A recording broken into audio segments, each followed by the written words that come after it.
Que lo que mi gente, welcome to the Monoplaza F1 podcast. I'm your host, Emi Bertre, and with us is the final piece of my QuickStop F1 puzzle, the co-founder, co-host of the QuickStop F1 podcast, joining us all the way from the UK, Thandie. How are you? Hi. I'm good, thank you. As I said, we've just been talking about how rusty I am from Formula One, so this has been nice to do my Formula One return with you, of all people. For those who don't know, me and Emmy met last year, actually, like this time last year Mm-hmm. at Austin, and he was talking about starting a podcast, and he was like, "It's not that good. I don't know what I'm gonna do," and I was like, "Just do it, bro! Like, it's gonna be fun. It's gonna be great." So here we are. Yes, all of that. And I'm gonna add this. I always say this, by the way. You know how they say like never meet your heroes. I'm actually really happy that everyone from QuickStop has been. I've said this when Nash is on, when Tosh is on. They're really nice people. Oh yay! Like, they didn't have to come. Anyways, so Thandie, yes, welcome to this podcast. Yesterday was the Mexico City Grand Prix, the Mexican Grand Prix, the North America, I don't know, the Mexican Grand Prix. Ferrari won 3 with a Lando Norris in between. So my first question, honestly, is you got a chance to watch the race. What was your Yeah. overall impression? So for those who actually have me on socials, I stepped into the race fairly late. Because I was out and then I rushed home because I saw the notifications coming through my phone. I was like, oh my God, something exciting happened. I need to run. Okay. And boy, was I happy. Love a 20 penalty. Love to see Go. that too. Yeah. Bellissimo. Loved.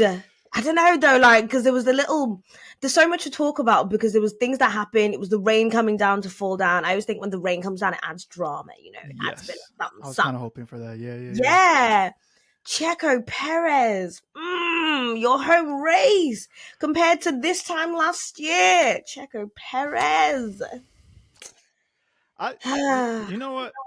I'm gonna start by getting into Checo right now. Could you imagine you pay all this money, you just want to come see Checo, and he is out Q1, and then the rest of the race is like really inconsequential. He's just having a fight with Liam Lawson the entire time, and then of course like rumors swirling around, like, oh, Checo's not gonna be here next year, so this is gonna be his last race, and then whatever that was yesterday. Yeah. I mean, I've been an advocate for a while that Checo Perez needs to leave the sport, so it doesn't really bother me.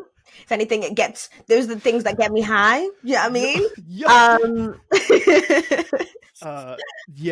Thandie is on the record, by the way. If you watch QuickStop, could I say the biggest Checo hater? You're not the biggest Checo hater. You're just like the biggest. What are we doing? What are we doing? Like, why is he still? What's going on? Like, at one point, it was like, it went from being like feeling really sorry for him. Sure.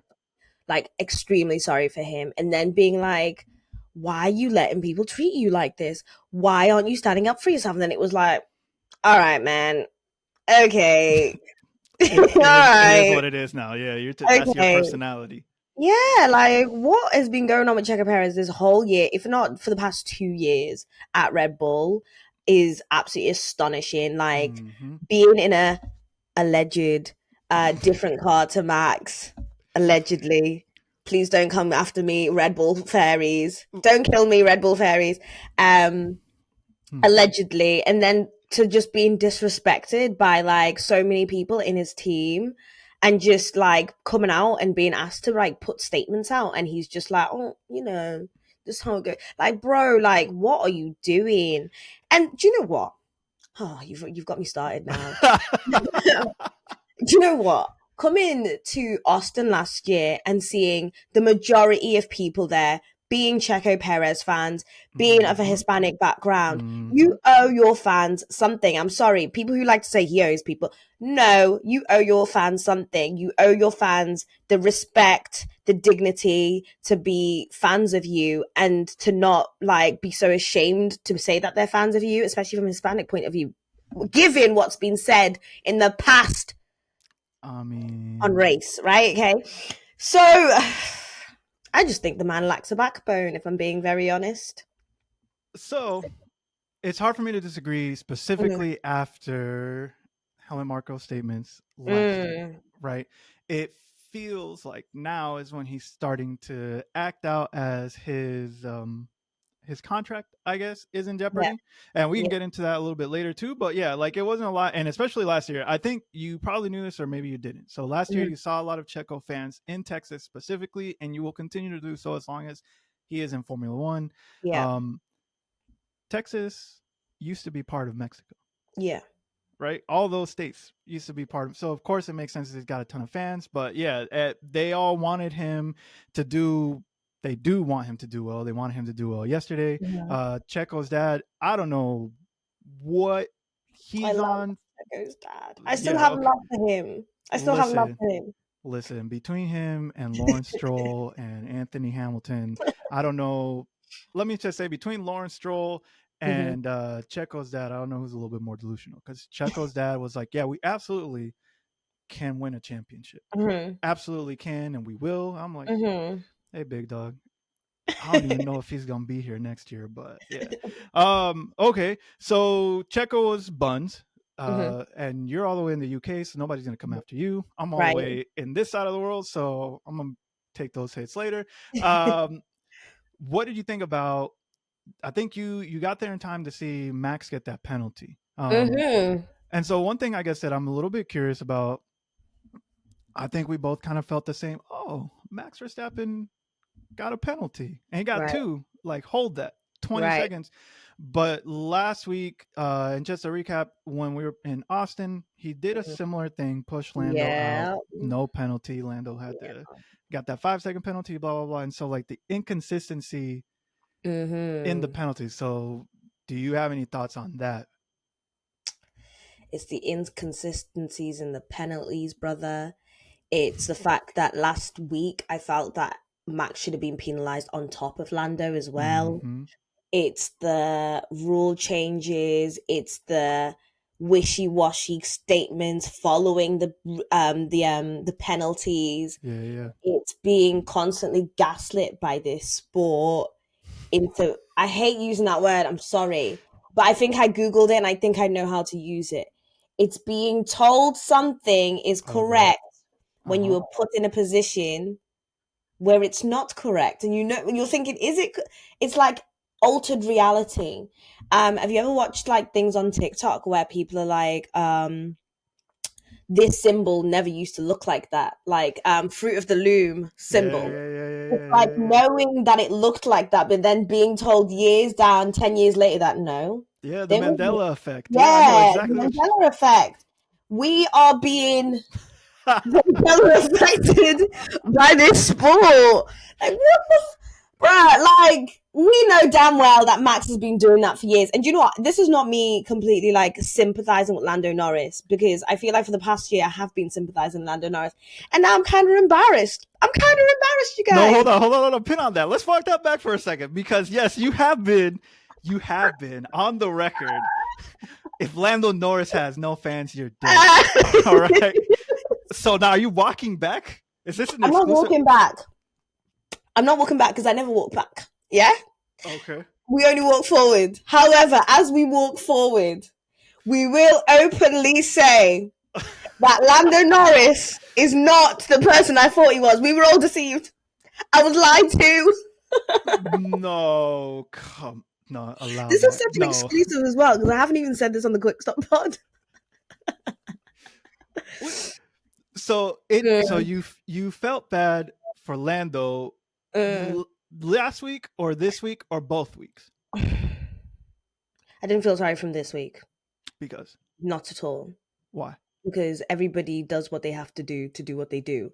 And to be honest, his move against Charles was iconic. I cannot lie. I'm sorry. I respected that move against Charles. So it's not so much feel sorry for him this race or last race, but it's more like, why are you so far up Max's arse that you think he won't do what he does to everybody else on this grid? Thank you. Everybody else on this grid to you.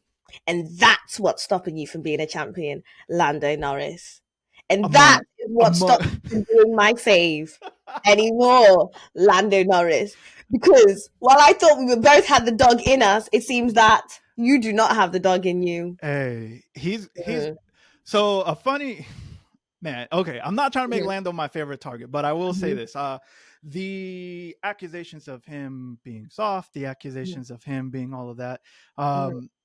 I venture to say that whatever friendship he had with Max Verstappen, because you remember like earlier in the year, I think it was this year, he was saying like, yeah, if Max is ahead and I'm P2, like that's good. That's great. Yeah. And I think y'all said it, literally everybody I know who watches F1 was like, huh? Yeah. What? Yeah. Like it would Alonso wouldn't say that, Charles wouldn't say that, Sainz wouldn't say that, Lewis Hamilton sure as hell. So like you got this guy who's supposedly the contender. And here's the thing for me about Lando, and I can go on a tangent, so I'm going to try and keep it short. It's very easy to criticize somebody when it's not you, right? It's easy to pass judgment on others because it's easier to do that than self-reflect. What do I mean by that? When Lando's taking these pot shots and backhanded compliments at Lewis Hamilton, basically saying, yeah, you're supposed to do that. You've got the fastest car. If I had the fastest car, I'd be doing it too. Oh, he's winning all these races. I'm not that impressed because he has the fastest car. Right. And I think to me, it had already come to a head, but it came to a head when Lewis was saying, geez, your car is fast. And Lando turns around, right? And he's like, well, you guys had the fastest car for 7 years.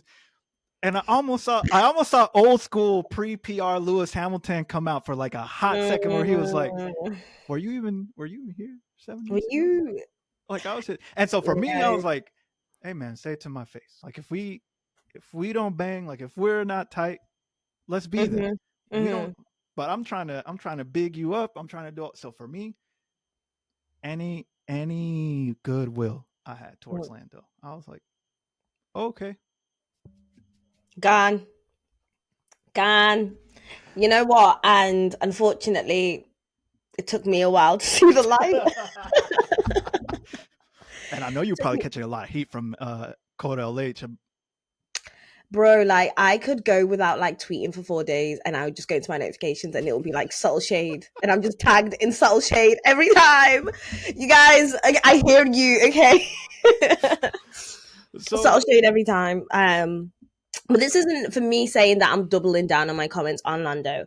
I do think Lando was one of the most strongest candidates this entire year, and we cannot deny that. And we also cannot deny that Lando looked at one point ready to be the champion for like this. And I feel that.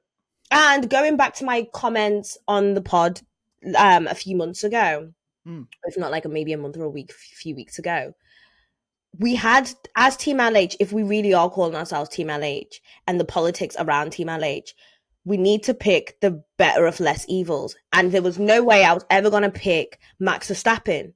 After everything he's put us through, you're going to tell me you're going to support Max Verstappen over Lando Norris just because you don't like him. Come on. So what you're saying is that it sickens you on the timeline to see all these 33 and 44 mashup edits of them. Because what is that?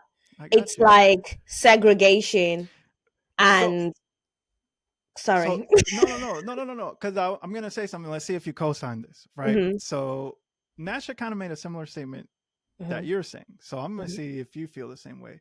He said, if you were not there for 2021 and you were not traumatized and had to deal with that and all that anger, then obviously you're going to be, and I'm paraphrasing him, you're going to be okay with that, the respect. Yeah. But if you were there, there's no way you would be. No way. And then the weeks and months and the year leading after 2021, the things he got away with saying, the things the team got away with saying, the parasocial, because they were parasocial, statements and accolades he was giving following 2021. And then now you tell me as a Team LH stan, you call yourself a Team LH stan, you would rather Lando Norris lose over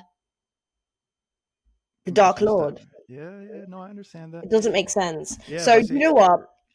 That is why I'm not walking behind. I'm not doubling back. I'm just dropping a few stuff out the bag because the Listen, load is heavy. I can respect that. You're just adjusting the worldview. Yeah. So, did you feel like I think you're right? Mhm. Being Lando being that close to Max in that race, and I know Lando was desperate. He knew he had to finish ahead of Max, and Mhm. honestly, it was a great result for Lando in terms of whatever championship fight they got. Mhm. But I did feel like what Max was doing, although not unexpected, was kind of reckless. Like Mhm. the first one, not so much. It just kind of like pushed Lando off track, and they kind of did that. But the second one, there's no way because it was like a real tight. I think it was like the S curve, and they either almost collided or just like pushed them wide. And I'm thinking to myself, Max, Mhm. all you're letting me know is that when people say you're a generational talent, you've got like all these Mm. skills, and the only move you have is I'm just gonna keep going and miss the apex, break late or whatever, but essentially I'm just gonna force you outside and it's saying, let's play a game of chicken. We're either Yeah. gonna crash, you're gonna yield, or we're gonna bump, but I'm in a Mhm. like you get what I'm saying? So were you at all I think concern is a strong word. Did you feel like that was even by Max's standards a little bit reckless? Mhm. I did. I did, but again, shocked, but not surprised. Where's all I that think. maturity they Do speak you know what I about? mean? Do you know what I mean? But I will tell you. Speaking of maturity, Christian Horner. No, I'm gonna do one of these anytime. And go ahead, Christian Horner. Christian Horner and his like I don't know even what to call it, his press run Oh with yeah, those that was sheets of weird. paper. That was That was so weird. that Like, was. what are you doing? What is Hey, going on? let's all gather around. Let's look at the telemetry. I was like, Guys, come look at this graph I've just pulled out the printer. Everyone's got their phones about. It looked like oh, God. listen, can I just say at that? All right, try not to laugh too hard. Mm, As an American, I do watch Top Boys, so I'm hopefully mhm. going to use this slang correctly. I All love right. it. When I saw Christian trying to defend and say Mhm. Max shouldn't have gotten that penalty, in my mind, all I was saying, allow that big man. Allow that, man. Allow that. I was like, come on. But yeah, so Mhm. it was a little weird and like they're not gonna walk it back. But in the end, I think it ended up being a net positive for Lando. Yeah. Right? Yeah, yeah. He did it like he did what he needed to do. He's still in contention. Ultimately, no, I don't want Max to win, but Lando is going to need a lot more of these types of performances from Mhm. Max in the next following races to even still have a chance. Yeah. But how amazing would it be if it came down to Abu Dhabi, but the roles were reversed? See? You see, you're getting it. You're getting the vision that I've had all year. That I've Just laying the groundwork. You built this been F1 season brick by brick. I brick by understand. brick. All Yeah. right. So then the other team I think that was doing good, obviously, Carlos Sainz ended up winning. Hmm. Our boy Charles, my boy, our boy, can we say our boy Charles? You a fan of Charles Leclerc too? Yeah, That's yeah. yeah, okay. I'll always take Charles. Appreciate that. Mhm. Ended up in P3. Do you feel like, I mean, obviously, Ferrari passed Red Bull in the Constructors' Championship. Mhm. Ferrari initially at the beginning of the year was doing pretty good. Then Mhm. sometime after like Monaco or I don't know where it was, like terrible races, and then Mhm. Spa, it started picking back up. Summer break. Do you feel like Ferrari will be able to pass McLaren? Because unfortunately, like I love Oscar Piastri, but the last two Mhm. races they haven't been terrible, but They they haven't been haven't super been great great. for Yeah, Oscar. they haven't been great. Do I think he'll pass him? Or specifically Ferrari over McLaren. Let's start there No, because because it's Ferrari. They fumble every time. they've been doing better this year, though. They have. They have. Like, don't get me wrong, because we're going there next year. That's my family right there. Wait, I should say hey, that. that's how you know I watched a lot of your podcasts. How's Yeah. learning of the national anthem going? Okay. Okay. So into the Duolingo. Into the Duolingo. Into the Duolingo. Actually, I was the one who said I was going to learn a sentence. And Yasha said he was going to do the what's it called, the national anthem, and I'm going to call him out on it on our live show in December. So Con Dios, good luck, or as the Italians would say, in bocca lupo. Oh, okay. Oh Duolingo. Love no, it. hey, I'm a big up myself right now. I studied a year Mhm. abroad in Italy, so I speak Italian. Wow. Yeah, that national That's anthem so is. awesome. Yeah. Shouts out student loans and art degrees. That'll send you over there instead of trying to get a job. Anyways, all right. So Mhm. you think Ferrari is just going to continue doing Ferrari things? Although I will say, like, what I've liked seeing out of Charles this year is more of a command, right? Yeah, But I feel like sometimes it's kind of mean to his race engineer Ricky, right? He'll be yeah. saying stuff to him like, "Don't talk to me, dog. Shut up. I don't need this information." Even the other day, I mean, yesterday, yeah, where he was moaning about not being able to see, and he was shouting, and it was, yeah, He's gonna need more of that next year. Is all I'm gonna he say. So is. it's good. Take command of that right now. Mhm. Do you feel like? So this is another thing too. So mathematically, Charles Leclerc is still in. I think I know what your answer is, but I'm gonna ask it anyways. Do you feel like does Charles legitimately have a chance? I think it's no. How would Yes. you line him up like that? See, no, because that would to me that would be delicious. Like that would actually be the chef's kiss. That like those two Yeah. battle it out, and Charles just keeps like stacking these on top, Hmm. and then at the very end, just like ciao. I think Charles knows he definitely needs. He's got a good year ahead, a possibly amazing year ahead coming ahead, and so he doesn't want to be in a. I think the biggest worry for him this year was looking weak against his new teammate that's coming along, while they've just got rid of Signs. So I don't. I think there's a lot of pressure on his shoulders, and yeah, I think there's a lot of pressure on his shoulders So no. to know.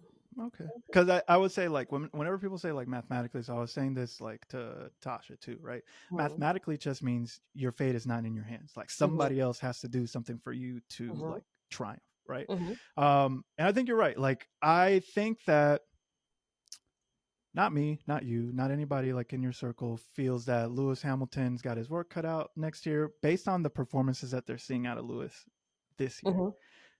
Neglecting, by the way, that in that car, Lewis got 2 victories, got multiple podiums, all of that stuff. And so, whether or not Mercedes is doing it on purpose, making it seem like, hey, Lewis is not the same person he used to be. Look at Russell outscoring him in qualifying, which means nothing, by the way, because he still Yeah. finishes ahead of him in the races. Yeah.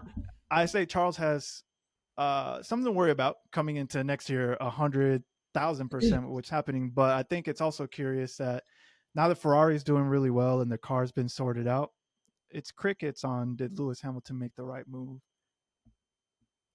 It is.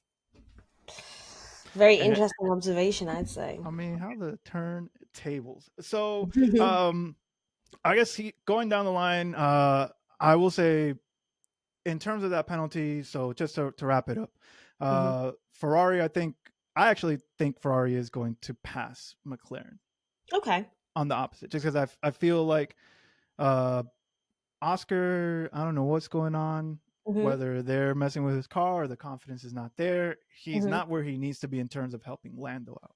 Right. Mhm. So if you have two Ferraris at the front, I feel like Yeah. enough of those, like it should be good. And so, yeah, I don't think Charles is going to win the WDC. Like that would be hilarious, but I don't think that's going to happen either. Mhm. Um, but I will say the last thing, and I'm all over the place.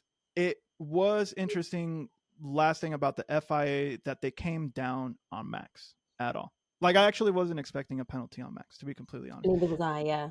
Then somebody post race said, "Well, Derek, what's his name? Derek Warwick was not the head steward there," and Mm. so yeah, so nobody could protect him, right? I mean, you talk about like conspiracies. I don't actually mind like saying that or saying that I'm being gaslit, but it's very Mhm. telling and interesting that whenever he's the head steward Mhm.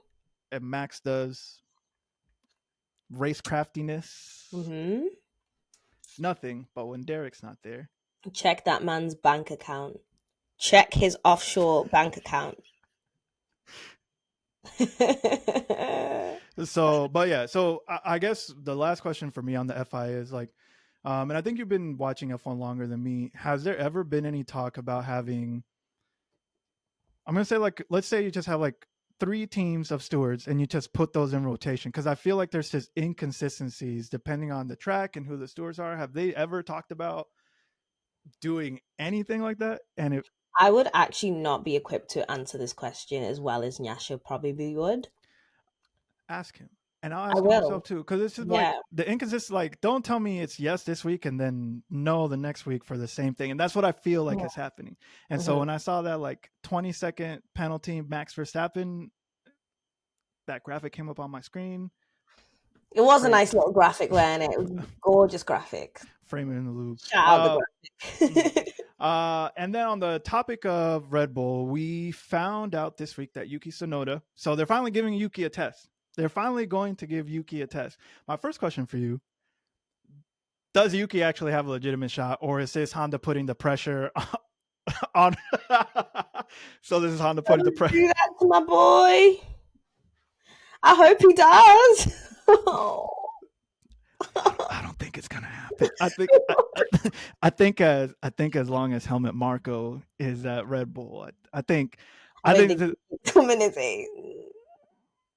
right. Don't be doing this to my boy Yuki, man. Well, And then obviously his performance yesterday, oh, bless him. he was trying to make moves. You think he was feeling a little bit of the pressure of Liam Lawson coming? Yeah, something happened. But do you know what? No one in this sport is disrespected more than Yuki Tsunoda. I'll say it now. 100%, 100. Nobody practices more disrespect. The thing that gets me mad about Yuki, or how they talk about Yuki, Mm-hmm. whenever other drivers are cussing and they're really angry, they always talk about, look at all that passion that guy has. Yeah. But when Yuki does it, Yeah. oh, what's wrong with him? Hey, bro, calm down. Hey, Yuki, maybe you need to. I'm Yeah. like, no, let him I, be. I remember once we had Trayvon Free on our podcast. Mm, We've had him several times, but Trayvon once noted out the thing about Yuki and being lost in translation, and how people of Asian descent express themselves in a different way, and it can be yeah. seen as like very angry, very disrespectful, very like aggressive, etc. Mm, mm, mm. And I'll never forget those comments. I think I really want to bring that back up again on QuickStop, but I will never forget those comments because that makes sense to me. Because for me, it's just kind of like, what is how he is reacting Mm-hmm. differently. And the thing that makes me mad Mm-hmm. about, like, yes, he's getting this Red Bull test, and obviously this weekend during going into Q2 or ending Q2 to Q3, you understand he had that big Mm-hmm. crash, and then literally first lap at the start of the race crashed again, right? So yeah, maybe feeling a little bit of pressure, but I think the thing that's the most aggravating to me about Yuki in this situation is everybody that they've put up against Yuki, Mm-hmm. right? Hey, we're gonna bring in the anomaly that was Nick DeVries. Nick Mm-hmm. DeVries didn't last the entire season. All right, we're gonna Mm-hmm. bring in Daniel Ricciardo. We got to bring him back into a fold. Daniel hurts his hand, then Liam lost. Like Yuki is holding his own, and then you start this year with Daniel Ricciardo and Yuki. Yuki's washing him, so he's out. So every, I don't know if test is the right word. Every Mm-hmm. obstacle they put in Yuki's path, he's overcome it, and it took Honda saying, "Hey, are you gonna give him a test, or Are you going to put some respect on my boy's name? so are you men dumb? Like give him." Right. What's going on? Yeah. And so Um, no, go it ahead. makes me also even think like maybe Yuki doesn't belong at Red Bull. I don't Maybe think so. yeah. It makes me even think, Yuki, do you know what? Fuck it. That might have been the dream, but we go to a bigger dream. We go to a better dream, a more aligned dream. So I will tell you that prior to Adrian Newey going to Aston Martin, Mm. I thought Yuki would be better suited at Aston Martin if Mm. not for the Honda connection, right? Yeah. Because I look at drivers who have left the Red Bull Academy, and I think obviously it's a certain type of driver that succeeds there, and then once they're done, like, say whatever you will about Helmut Marko, he's a terrible human being, blah blah blah blah blah. But what he is not is soft. When somebody Mm-hmm. is slow and they're not good, he's like, get out. Mm-hmm. You're done. Like no chances. But for me, I don't understand even now, right? Like Liam Lawson is being considered for that second Red Bull seat. Right. But Liam Lawson hasn't even put a full season together of Liam Lawson telemetry. isn't even good enough for that second seat. But they're seriously considering him. And so here's the other thing. So obviously, like I'm plugged into Latin America, right? Mm-hmm. And I said this Saturday. So the streets are saying that this was in fact Checo's last race in Mexico, right? And that's so he did a lot of interviews this weekend in Spanish, and he was kind of like down, just real like, yeah. And so supposedly what they're saying is Checo's out, Lawson's promoted because they want to bring Franco Colapinto from Williams into Visa Cash App 2-for-1 because that'll still capture the Latin American market. Right. So what I'll tell you is in the Latin American market, like Franco has invigorated a fan base that was like, yeah, shouts out Checo because he speaks Spanish and he's from this side of the world. Awesome. But then Franco came and is like, oh, this guy's a dog.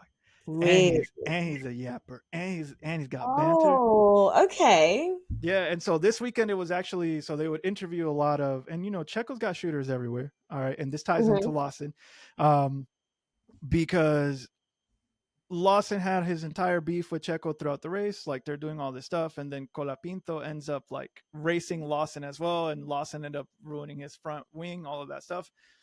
Everybody on Latin American Twitter was like, "That's what you get.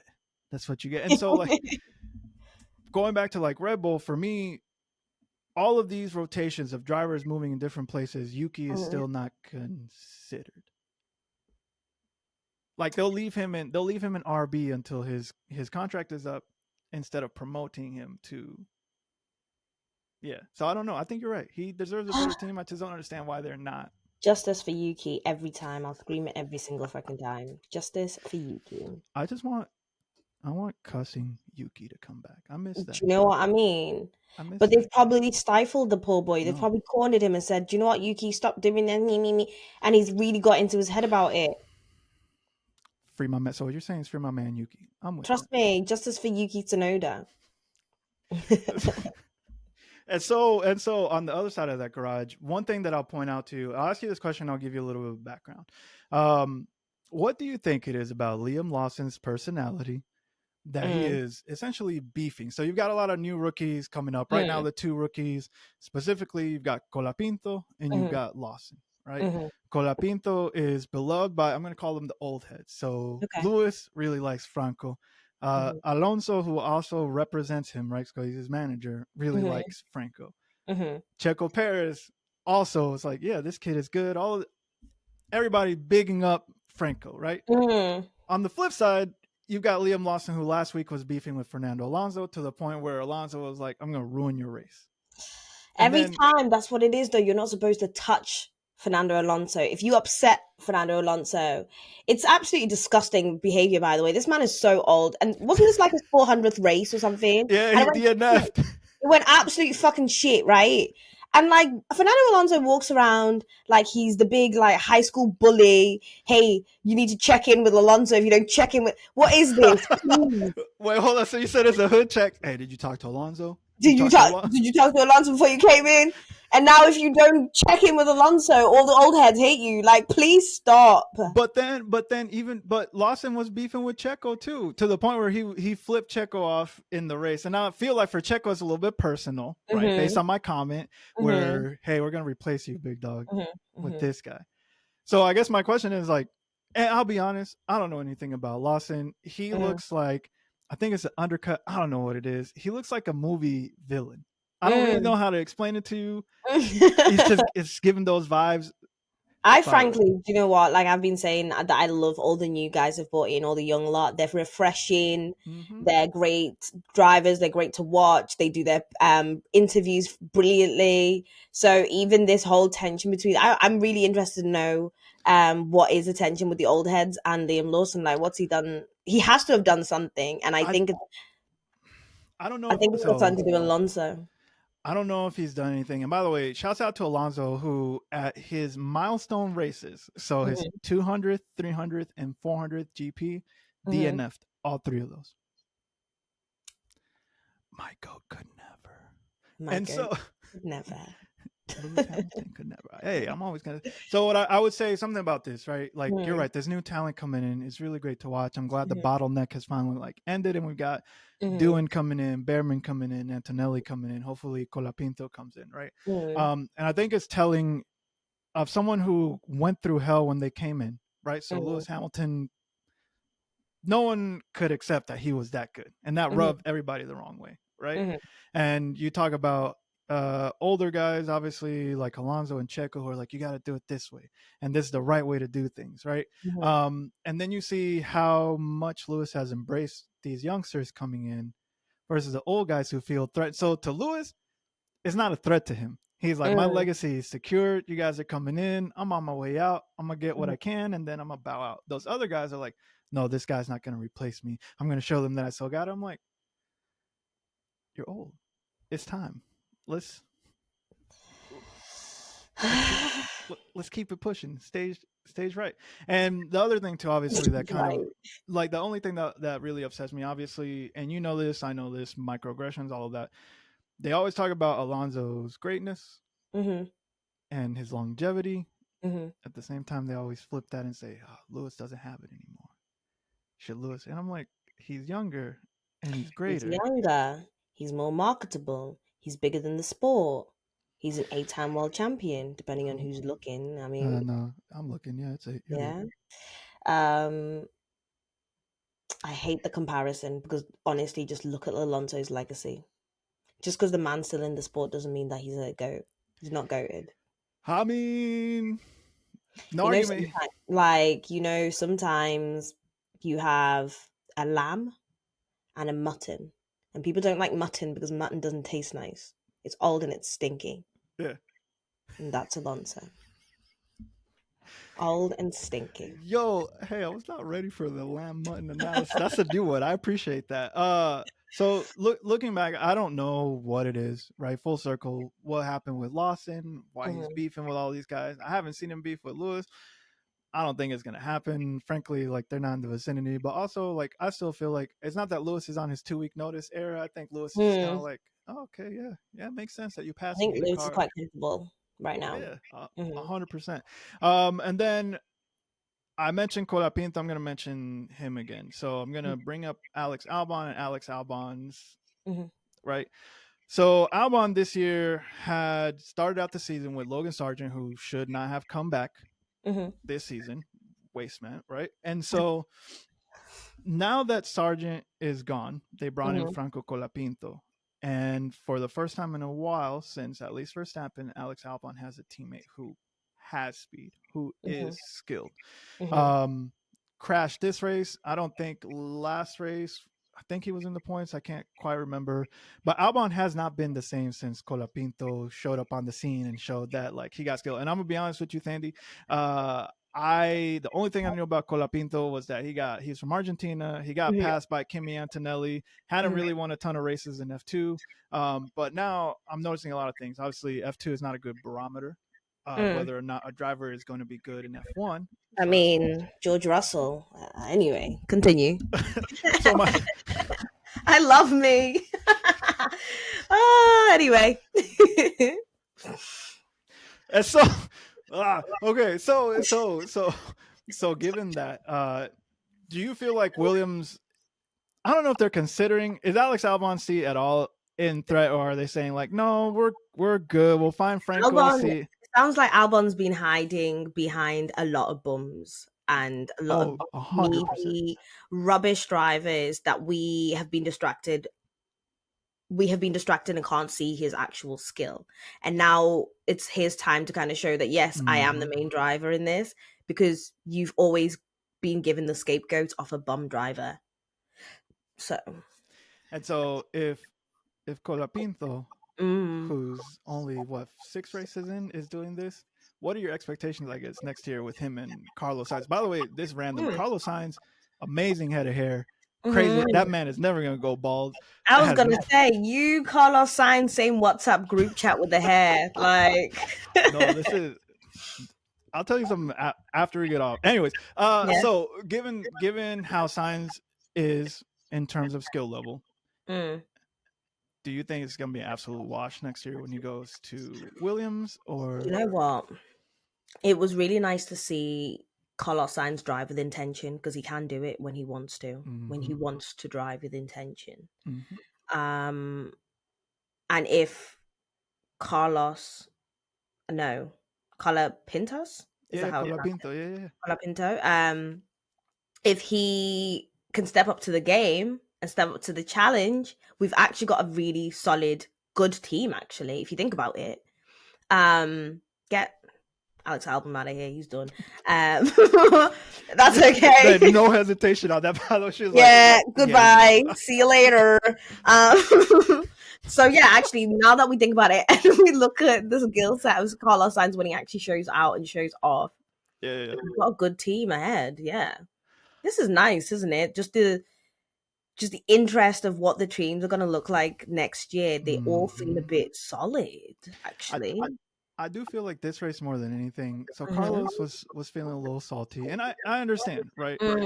He's from Ferrari. He's been at top teams that could actually get race wins, and now his best shot at staying in was like Williams, and we don't know what's gonna happen to Williams, but they're mid team, right? Like if they get a victory, it's because everybody in the top four, gone. 100%, just a fluke, right? And so Carlos was, you're right. I think I hadn't thought about it that way until you mentioned it. Definitely was driving with intention this weekend because I think he's trying to say like, I am good. Yeah. And you guys shouldn't have dropped me. But I'm like, yeah. I'm sorry, Carlos. Like they had this option. You're lucky you're even still in. Some people aren't even in anymore. He did wait too long. I really was kind of wondering, like, what are you doing, bro? It's not Audi. Okay. It's not going to be Red Bull. It's not going to be Mercedes. Just sign that contract. And so I would say with Albon specifically, something you should know about my personality is that I'm a person who's a good grudge holder.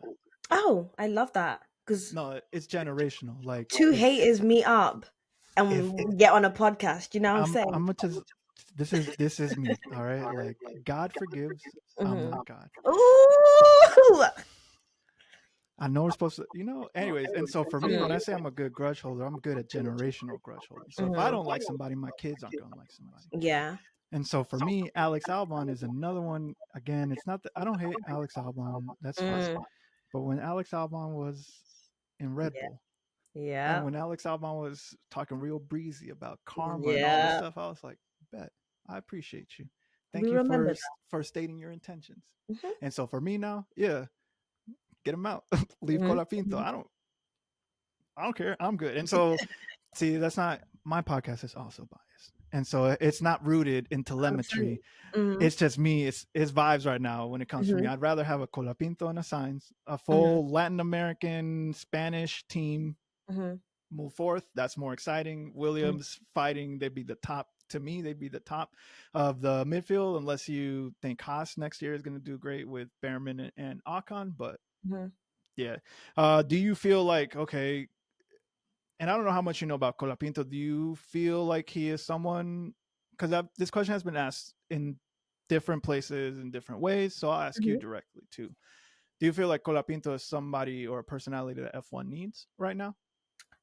He sounds like somebody people needs. You're very right in saying that I don't know a lot about Colapinto, just for my absence from Formula One in the recent weeks. He sounds like people want him. I've heard good things about him. So genuinely nice dude. Lewis Hamilton is his idol. He was too shy to talk to him the first race. Yes, of course. Yes, I forgot all about that. And then he was under Lewis's comments on IG. Of course. What a cute guy. See? And and then the other thing about Colapinto too is that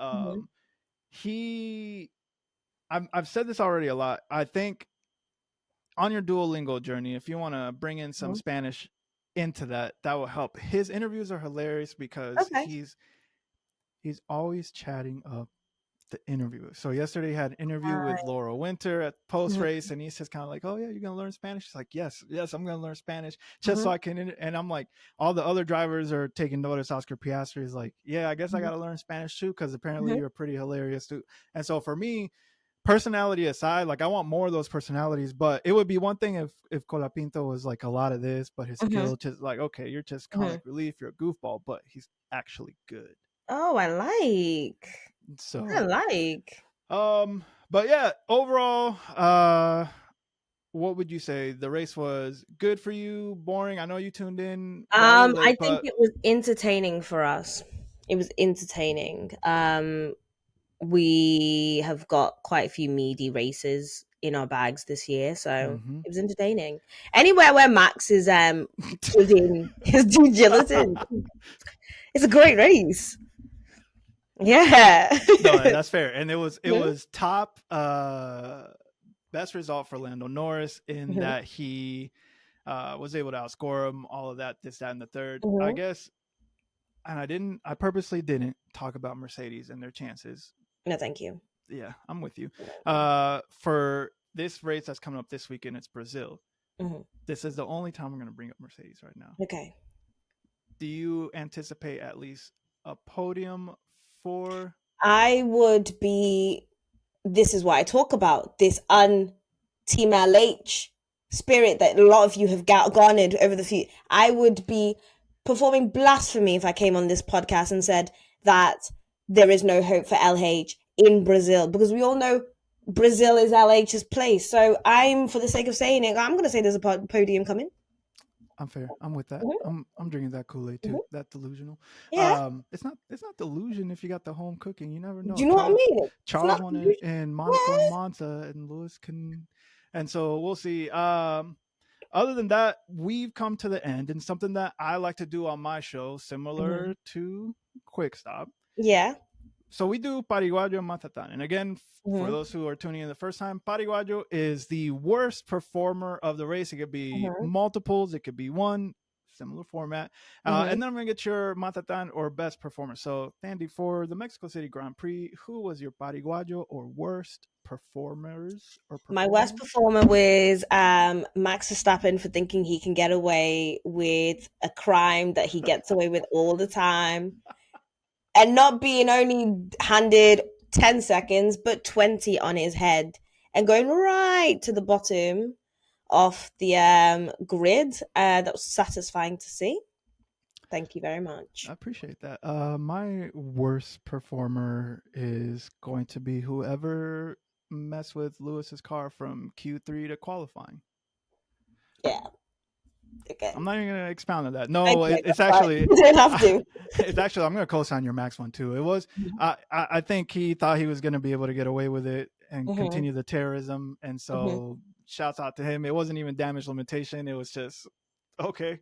And we saw what happens when he's under pressure. That's all I'm going to say about that. So, who was your Matatan or best performance of this race? I would say best performance. They're gonna hate me for this, but I'm gonna say Lando Norris. No, do you know what? I'm gonna give half. I'm gonna give it half Lando, half Carlos Sainz, because, as I said, Carlos was driving to prove a point that he could have proved a few months ago. But that's fine. I'll give it to you. And Lando Norris for that move against Charles Leclerc. I know Charles Leclerc is gonna be my teammate next year, but I've got to give it to him. It was a really good move. Game recognized game. I hear that. Yeah.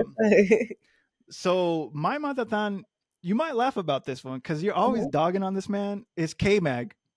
No, wait. I'm not a K-Mag stan. Listen, I know that's why I said that. I understand. Again, for those who you watch QuickStop, Thandie is the biggest K-Mag. Can I say hater? Yes. She's that like, who can land me. If K-Mag ain't got no haters, I'm dead.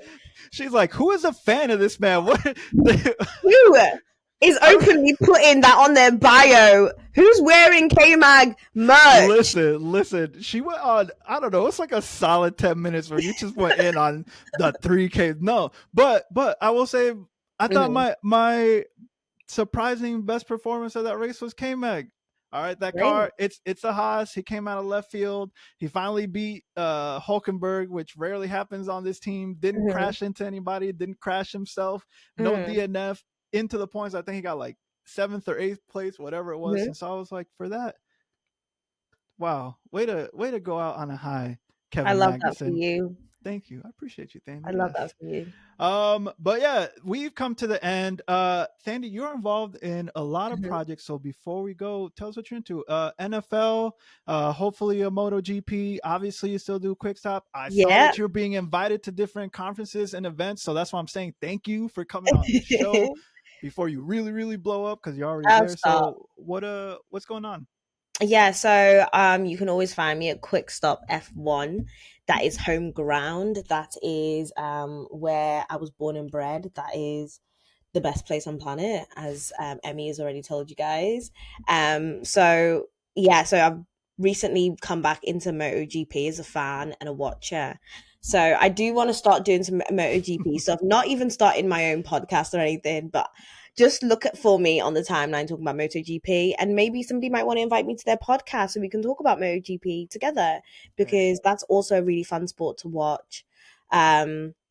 And then I also did a month of NFL UK presenting, which you can find across the NFL UK and Ireland social channels. If you Nice. just want to like check out what I do. 100%. Um, Apart from that, I'm out here chilling. And I think my main concern for the rest of this year right now is the state of Formula One. But my Ooh. baby will always be Quick Stop F1. So Hey, let's go. Shouts out. The pod needs you. Um, yeah. so that is it. We've come to Mm. the end. As always, please, please, please leave a comment, like, subscribe. Please tell your tios, your tias, abuelos, abuelas, vecinos. Mhm. For the Monoplaza F1 podcast, I'm Emi Bertre. That was Thandie. Peace. Peace.